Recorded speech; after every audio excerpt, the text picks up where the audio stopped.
Kabar gembira untuk timnas Indonesia karena para rival grup C tiba-tiba punya banyak masalah. Arab Saudi berpotensi memecat Hervé Renard karena desakan publik negeri minyak. Bahrain juga masih kena mental untuk bertandang ke Gelora Bung Karno. Sementara Cina panik usai mendadak jadi musuh bersama para negara ronde ketiga. Australia juga dihantam berita buruk jelang menjamu skuad Garuda pada bulan Maret 2025 mendatang. Bagaimanakah kekacauan rival timnas Indonesia di grup C? Deretan kabar buruk tiba-tiba menimpa rival timnas Indonesia di grup C, Lur. Krisis besar sedang menghantam Arab Saudi usai dikalahkan skuad Garuda. Sementara Cina mendadak jadi musuh semua negara di ronde ketiga ini, Lur. CFA juga ketar-ketir, skuad naga terancam hukuman berat dari FIFA akibat bermain taktik kotor. Sementara Australia juga dihadapkan masalah berat saat ingin menaturalisasi pemainnya. Gimana kelanjutan beritanya? Langsung saja kita simak beritanya sama-sama. Check it out. Masalah rumit juga sedang dihadapi Bahrain yang semakin terpuruk di klasemen grup C. Skuad Mutiara Teluk harus rela turun peringkat ke posisi kelima usai meraih 2 hasil kurang memuaskan. Padahal Bahrain sempat koar-koar bisa meroket ke posisi runner-up grup C. Ambisi Bahrain ke Piala Dunia juga semakin mustahil karena masih punya 3 laga tandang super berat. Skuad Mutiara Teluk akan langsung terbang ke markas Jepang di lanjutan ronde ketiga. Bahrain diprediksi masih trauma berat usai dibantai habis di pertemuan perdana. Selain itu, skuad Samurai Biru belum pernah kalah saat bermain di kandang sendiri. Meski sulit, Dragan Talajic selaku pelatih masih tetap optimis dengan peluang anak asuhnya. Pelatih asal Kroasia ini tetap percaya Bahrain bisa menembus Piala Dunia 2026. Setiap pertandingan akan semakin sulit karena selisih poinnya tipis. Kami akan terus berjuang. Insya Allah dengan dukungan supporter kami akan mencapai target lolos ke Piala Dunia. Tegas Talajic. Namun ambisi berat sang pelatih bakal dijegal amarah balas dendam supporter Garuda. Bahrain sudah ditunggu keramahan fans tanah air di Gelora Bung Karno. Pasukan merah ternyata masih ketakutan untuk datang ke kandang skuad Garuda. Bahkan Ibrahim Lutfala dikabarkan tiba-tiba gak ingin ikut bertandang ke Gelora Bung Karno. Kiper 32 tahun ini diduga masih kecewa karena gagal bermain di tempat yang netral. Namun kabar buruk tentang Lutfala ini ternyata cuma sekedar berita bohong. Diketahui masih belum ada konfirmasi valid yang membenarkan berita tersebut. Meski begitu, panit lokal Bahrain ternyata masih panik jika harus bermain di kandang timnas Indonesia. Kami akan bertanding melawan timnas Indonesia dan supporternya. Pertandingan yang membawa kenangan dan keadaan khusus untuk kedua tim. Dan apa yang terjadi di media sosial setelah laga sebelumnya. Tegas Ahmed Al-Badi. Cina takut dihukum berat FIFA. Cina juga dihantam banyak masalah karena sering memainkan strategi licik. Saat menjamu Jepang, skuad naga ternyata sengaja memperkecil ukuran lapangan. Cara ini dilakukan anak asuh Dragan Talajic demi menjegal kekuatan skuad Samurai Biru. Kebenaran berita ini bahkan sudah dikonfirmasi oleh jurnalis asal Cina yakni Ma Dexing. Saat berbincang di Dubai, staf timnas Cina mengatakan mereka akan punya peluang melawan Jepang. Ketika saya tanya mengapa, mereka bilang Jepang suka memanfaatkan lebar lapangan sehingga mereka berencana untuk memperkecil ukurannya. Ujar Ma Dexing dikutip media Sohu.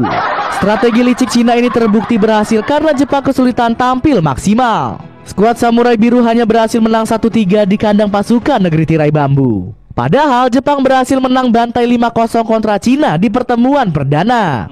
Taktik licik skuad naga ini bahkan sampai dikomentari oleh media lokal Vietnam. CFA atau Federasi Sepak Bola Cina ini dinilai gak mematuhi lapangan standar FIFA. Jelang menghadapi Jepang, Cina mengurangi kelebaran lapangan di Stadion Xiamen Egret. Lebar lapangan dipangkas lebih kecil dari rekomendasi FIFA yakni 68 meter.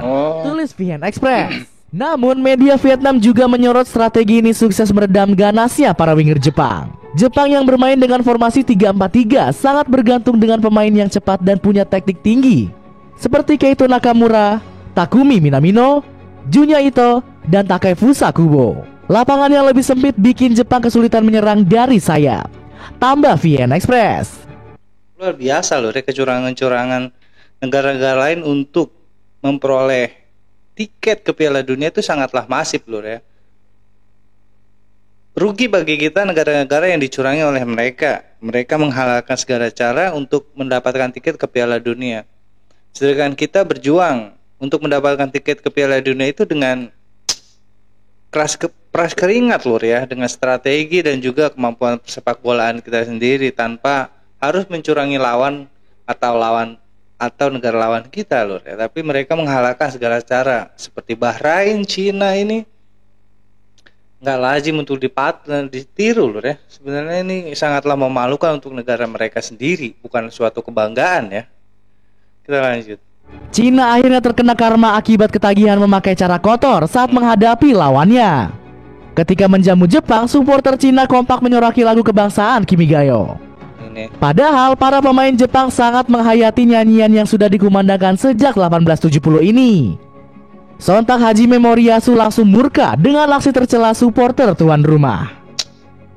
Saya akan menghargai jika Anda berhenti mencemooh lagu kebangsaan kami saat dinyanyikan, sebagai bentuk rasa saling menghormati, ucap sang pelatih dengan nada geram. Namun fans negeri tirai bambu ternyata masih melakukan aksi curang lainnya. Supporter Cina tertangkap basah mengganggu para pemain Jepang dengan laser jarak jauh. Bahkan salah satu fans tuan rumah nekat masuk ke lapangan tanpa memakai baju. Momen ini sempat mengganggu konsentrasi para pemain Jepang saat pertandingan. Deretan aksi nakal supporter Cina ini justru berpotensi mengundang hukuman FIFA. Media lokal negeri tirai bambu sampai mengecam tindakan konyol yang dilakukan para fans. Kanal berita 163.com cemas jika FIFA sampai menjatuhkan sanksi laga tanpa supporter. Tidak mengherankan jika CFA dan timnas Cina nantinya akan dihukum oleh FIFA. Hanya saja jangan sampai dihukum dengan melarang supporter memasuki stadion di 2 laga kandang terakhir. Bunyi laporan 163.com. Rupanya kecurangan fans Cina juga turut disorot oleh media lokal Korea Selatan. Kanal berita Sport TV News menyebut Cina nggak pantas bermain di kualifikasi Piala Dunia. Alasannya karena supporter negeri tirai bambu sering berlaku curang untuk merugikan lawan. Timnas Cina sudah seharusnya tidak diperkenankan mengikuti kualifikasi Piala Dunia. Ini memalukan. Cina kalah dalam pertandingan dan sikap mereka begitu rendahnya. Tulis Sport TV News tanpa ragu. Australia diganjal aturan FIFA mainkan pemain keturunan. Ini dia ya, kasihan Australia. Buat keuntungan juga buat timnas Indonesia dihadapi oleh Australia selaku rival timnas Indonesia. Persaingan antara skuad Socceroos dan skuad Garuda diprediksi akan semakin memanas. Pasalnya kedua negara hanya terpaut 1 poin di papan klasemen grup C. Timnas Indonesia berpotensi diuntungkan karena Australia bisa gagal mendapatkan striker tajam. Football Australia selaku federasi kecewa usai naturalisasi Marin Jakolis dihalangi oleh FIFA. Striker keturunan Kroasia ini belum memenuhi syarat untuk berseragam skuad Socceroos. Usut punya usut, Jakolis belum tinggal selama 5 tahun berturut-turut di negeri kanguru. Pasalnya penggawa MacArthur FC ini nggak punya silsilah darah Australia murni. Diketahui orang tua dan nenek Jakolis nggak lahir di negeri kanguru. Alhasil striker 27 tahun ini kecewa berat karena harus menunggu lebih lama untuk memperkuat Australia. Dari berita ini gue tangkap lur ya, banyak sekali negara-negara ASEAN yang ingin mendapatkan tiket ke Piala Dunia dengan cara kotor lur ya. Yang seperti kita tahu, seperti Bahrain dan juga Cina ini udah melampaui batas kecurangannya lur ya. Dengan Cina yang kita tahu sendiri, dengan mencemooh lagu kebangsaan Jepang dan juga supporternya ada yang masuk ke lapangan. Dan kali ini yang terbaru, mereka mengurangi ukuran lapangan waktu main melawan Jepang. Itu sangat licik lur ya. Itu melanggar aturan dari FIFA. Apalagi yang dikurangi ya sangat banyak lur ya, 60 meter persegian, kan itu luar biasa kecurangannya. FIFA wajib menghukum negara Cina dari kelakuan yang kurang ajar itu lur ya. Dan juga Bahrain sangatlah sombong untuk mendapatkan tiket, padahal peluang dia udah sangatlah dikit. Apalagi nanti melawan Cina, dia akan hancur-hancuran.